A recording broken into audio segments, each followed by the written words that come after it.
The last segment of the Old Testament in the Christian order is the 4 scrolls of prophets: Isaiah, Jeremiah, Ezekiel, and the 12 shorter prophets. By no means are they minor, but they are shorter.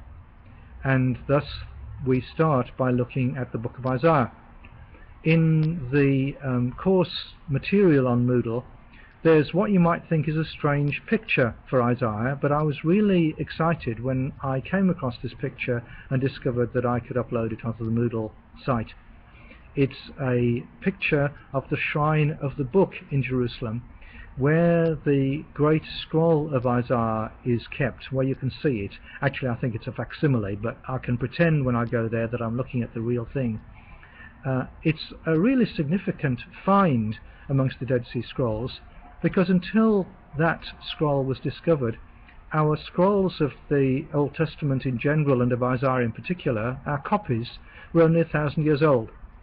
And suddenly at Qumran we found scrolls that were 2,000 years old, that are nearer Isaiah's day than to our day.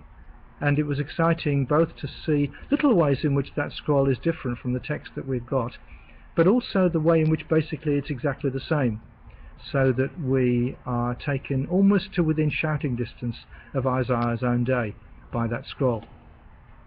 The book of Isaiah is one that isn't actually the longest of the Old Testament books, as you might have thought. Jeremiah is that, though Isaiah has got more pages.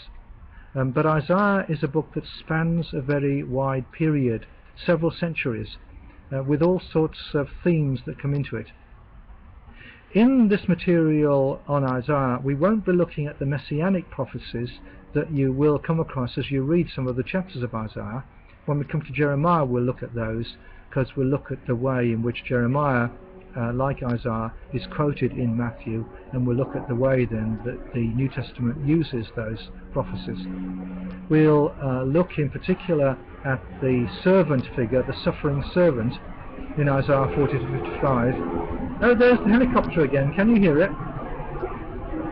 We won't look much at the chapters about individual other nations in Isaiah 13 to 23, but it's worth being aware of those, because I think as we seek to understand the significance of the nations in our day and what our attitude should be to the affairs of the nations, and whether we should trust in other nations and whether we should be afraid of them and so on, then seeing the way in which Isaiah offers Judah teaching about that's designed to shape their life is worthwhile.